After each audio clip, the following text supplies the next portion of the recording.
Lições Bíblicas Dominical, na apresentação de Andy Moura. Graça e paz a todos, estamos iniciando aqui no canal mais um podcast, Lições Bíblicas Dominical, Romanos, o Evangelho da Justiça de Deus. A lição que vamos estudar hoje é a lição de número 6, que tem o seguinte título: A Eficácia da Graça de Deus. Esta lição foi estudada no dia 10 de maio de 1998 e tem os comentários de Ezequias Soares da Silva.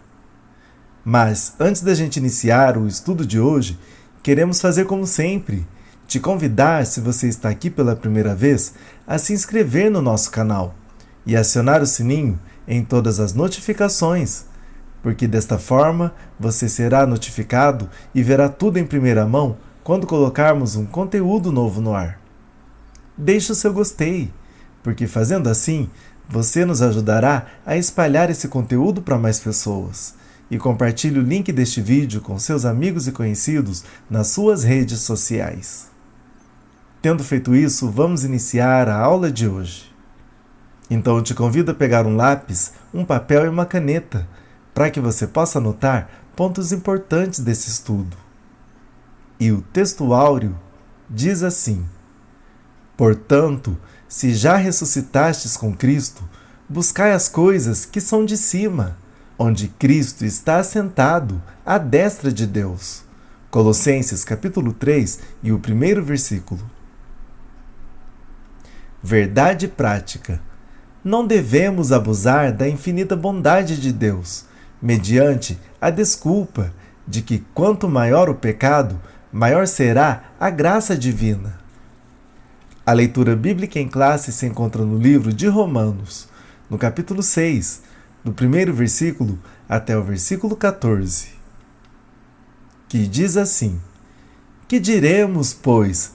Permaneceremos no pecado para que a graça seja mais abundante? De modo nenhum. Nós que estamos mortos para o pecado, como viveremos ainda nele? Ou não sabeis que todos quantos fomos batizados em Jesus Cristo, fomos batizados na sua morte? De sorte que fomos sepultados com ele pelo batismo na morte, para que, como Cristo ressuscitou dos mortos pela glória do Pai, assim andemos nós também em novidade de vida. Porque se fomos plantados juntamente com ele na semelhança da sua morte, também o seremos na da sua ressurreição. Sabendo isto, que o nosso velho homem foi com ele crucificado, para que o corpo do pecado seja desfeito, a fim de que não sirvamos mais ao pecado. Porque aquele que está morto está justificado do pecado. Ora, se já morremos com Cristo, cremos que também com ele viveremos, sabendo que, havendo Cristo ressuscitado dos mortos, já não morre, a morte não mais terá domínio sobre ele. Pois, quanto a ter morrido, de uma vez morreu para o pecado, mas quanto a viver, vive para Deus. Assim também vós considerai-vos como mortos para o pecado, mas vivos para Deus, em Cristo Jesus, nosso Senhor. Não reine, portanto, o pecado em vosso corpo mortal, para lhe obedecerdes em suas concupiscências. Nem tampouco apresenteis os vossos membros ao pecado por instrumentos de iniquidade, mas apresentai-vos a Deus como vivos dentre os mortos, e os vossos membros a Deus como instrumentos de justiça. Porque o pecado não terá domínio sobre vós, pois não estáis debaixo da lei, mas debaixo da graça. No capítulo anterior, o apóstolo discorre sobre a justificação e a graça encontrada em Cristo Jesus. No capítulo estudado nesta lição, o apóstolo continua o assunto, falando agora da eficácia da graça provida por Deus, através de Jesus Cristo. Introdução. Até aqui temos visto que o homem é salvo pela graça de Deus, sem as obras da lei. O capítulo 6 de Romanos mostra que a vida cristã requer santidade e um coração puro. A graça não significa que o cristão esteja isento de suas responsabilidades diante de Deus, da igreja e da sociedade. Há incompatibilidade entre o cristão e o pecado. Esse é o tema desta lição. Primeiro tópico: corrigindo um mal-entendido. Depois de haver demonstrado que a salvação dos gentios e judeus dá-se unicamente pela fé por meio de Jesus Cristo, agora surge uma dificuldade gerada por uma interpretação errônea. Em primeiro lugar, o duplo problema. Se a salvação é pela fé, então cada um pode fazer o que quer e andar como quiser? Se a lei não salva, temos algum compromisso com ela? A dificuldade era dupla, porque havia os que se interessavam por essa interpretação distorcida. Judas, versículo 4. Por outro lado, os que entendiam o ensino paulino desta forma o condenavam. Haja vista os judeus. Romanos, capítulo 3 e o versículo 8. Mais adiante, o apóstolo defende-se dessa acusação. Versículo 31. Em segundo lugar, a preocupação do apóstolo. A preocupação de Paulo não era somente evitar o mal-entendido dos seus leitores, mas também defender-se dos que interpretavam de maneira errônea. O apóstolo via nisso o risco de o cristianismo cair no antinomianismo, que é a libertinagem. A preposição grega anti significa contra, e o substantivo nomos, lei, norma. A partir daí, o apóstolo dos gentios faz uma exposição mostrando, provando e justificando ser incompatível com o espírito do Evangelho de Cristo o crente viver em pecado. Em terceiro lugar, a doutrina de Paulo. Convém lembrar que a Epístola aos Romanos não é fruto do acaso, nem o apóstolo a ditou de improviso, conforme as ideias que lhe iam surgindo. Romanos capítulo 16 e o versículo 22. Essa carta representa o que Paulo vivia. Ele respirava essas coisas. São frutos de muitos anos de experiência com Deus. Ele pregava essa doutrina em todas as igrejas. Atos capítulo 21 e o versículo 21. E, inspirado pelo Espírito Santo, escreveu essas mesmas coisas aos romanos. Segundo tópico: a incompatibilidade do cristão com o pecado. Em primeiro lugar, origem das perguntas. As perguntas do apóstolo, nos versículos 1 e 2, são diretamente em decorrência dos versículos 20 e 21 do capítulo anterior. Onde o pecado abundou, superabundou a graça. Paulo esclarece que isso não significa que devamos pecar e continuar a pecar para recebermos mais graça. Essas perguntas são o ponto de partida para esclarecer a necessidade de santificação dos crentes, para que ninguém venha confundir a graça de Deus com o abuso da liberdade cristã. Em segundo lugar, Romanos, capítulo 5, do versículo 12 até o versículo 19. Nesse texto, o apóstolo traça um paralelo entre Adão e Cristo, mostrando que toda a humanidade está unificada em Adão e em Cristo. Por causa da transgressão de Adão, todos os homens tornaram-se pecadores, e por isso a morte passou a todos os homens. Mas em virtude da justiça de Cristo, Deus coloca gratuitamente, pela fé em Jesus, a salvação à disposição de toda a raça humana. Em terceiro lugar, o paralelo exato. O apóstolo afirma que com a promulgação da lei abundou o pecado. A condição humana piorou ao invés de melhorar. Até que veio o Salvador e então superabundou a graça. No versículo 21, Paulo apresenta um paralelo exato com a relação à graça. Para que assim como o pecado reinou na morte, também a graça reinasse pela justiça para a vida eterna por Jesus Cristo, nosso Senhor. Em quarto lugar, significado de Romanos, capítulo 5 e o versículo 20. Isso não significa que o cristão deve aprofundar-se no pecado, esperando obter maior graça. Mas assim como o pecado reinou com domínio total sobre o homem, Deus quis que sua graça dominasse por meio da justiça de Cristo, produzindo vida abundante no povo salvo. Terceiro tópico: morto para o pecado. Morto para o pecado não significa que o pecado no cristão tenha sido zerado. Isso seria perfeição absoluta. Vejamos o que o apóstolo ensina a respeito. Em primeiro lugar, morto para o pecado. Versículo 2. Essa fraseologia era muito comum entre os judeus, gregos e romanos. Para esses povos, morrer para uma pessoa ou coisa significava separar-se totalmente, não ter mais nada com a situação anterior.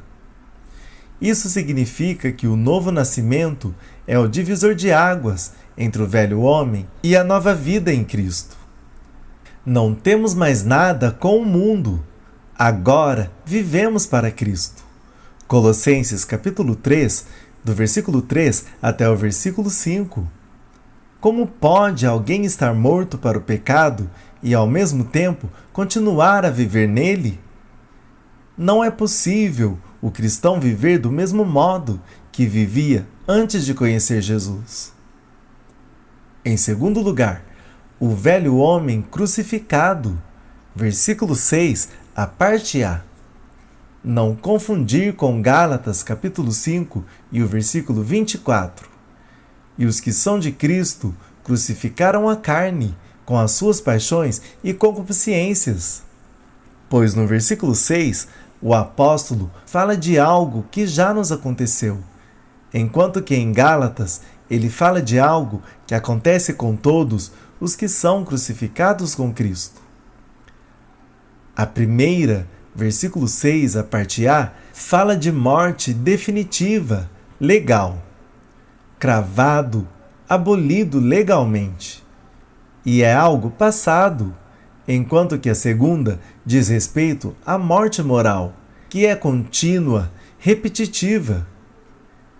Essa morte espiritual do cristão, com respeito à santidade, é morte para o pecado, e a de Gálatas, capítulo 5 e o versículo 24, é a mortificação do eu. Em terceiro lugar, desfeito o corpo do pecado. Versículo 6, a parte B. Essa expressão usada pelo apóstolo denota a natureza pecaminosa que se exterioriza por meio do corpo. O pecado foi abolido legalmente na morte de Cristo, e com ele morremos. 2 Coríntios capítulo 5 e o versículo 14. Diante disso, não há como servir a um tirano destronado, nem obedecer a um sistema caído. A palavra grega para desfeito tem o sentido de vencido, dominado e não destruído. A expressão, a fim de que não sirvamos mais ao pecado, assinala o propósito de tudo isso. Ou seja, devemos servir unicamente a Cristo, que é o nosso Senhor. Em quarto lugar, a morte liberta o homem de suas obrigações. Versículo 7. Porque aquele que está morto está justificado do pecado. Não se pode aplicar uma sentença a um morto. Por conseguinte, nosso compromisso com o pecado se foi quando morremos com Cristo. Por isso estamos libertos do reino do pecado. Justificado, aqui diz respeito a libertação do poder do pecado. Quarto tópico: vivo para Cristo.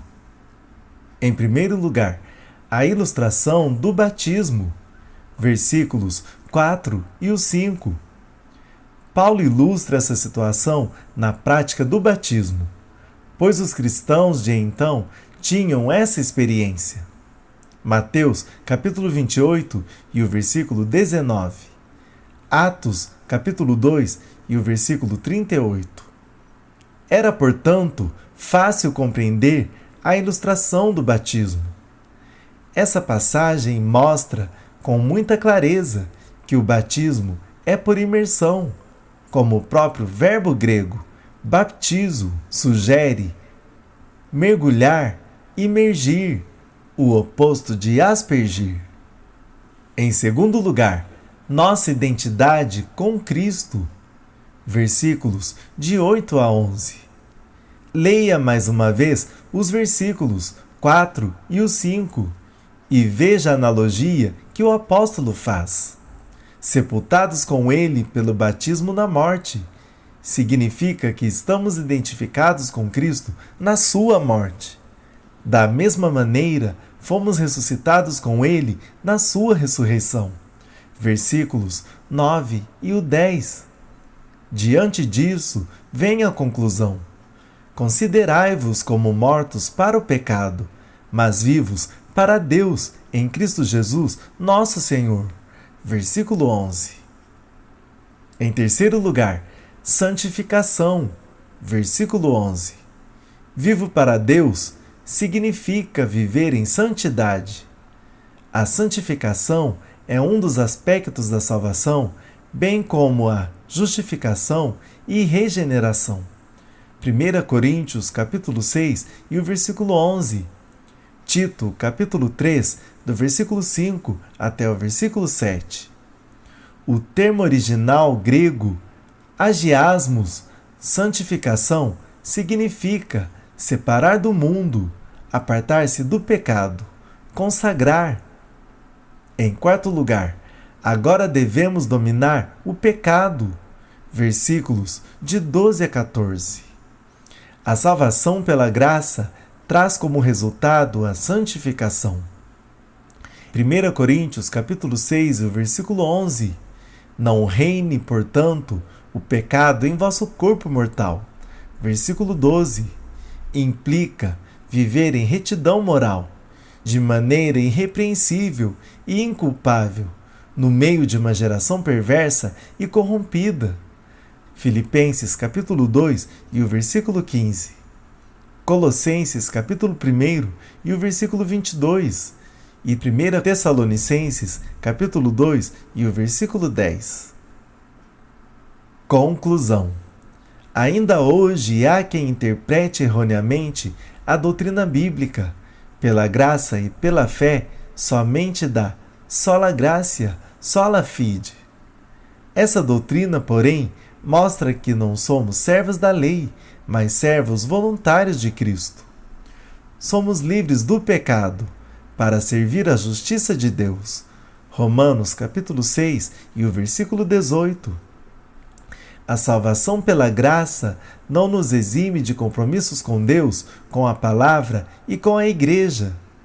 Devemos ter muito cuidado, pois o abuso da liberdade cristã leva o cristão à libertinagem. E assim finalizamos mais um podcast. Romanos, o Evangelho da Justiça de Deus. Agradecemos pela sua audiência e contamos com você numa próxima edição. Que Deus vos abençoe.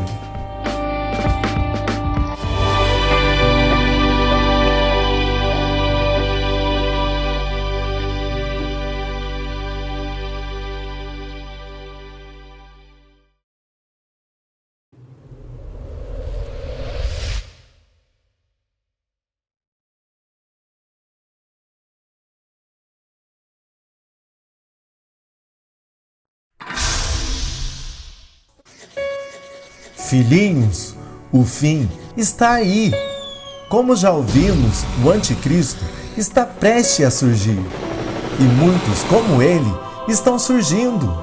Por isso, estamos certos que o fim está aí. AMRL3, o canal da família cristã.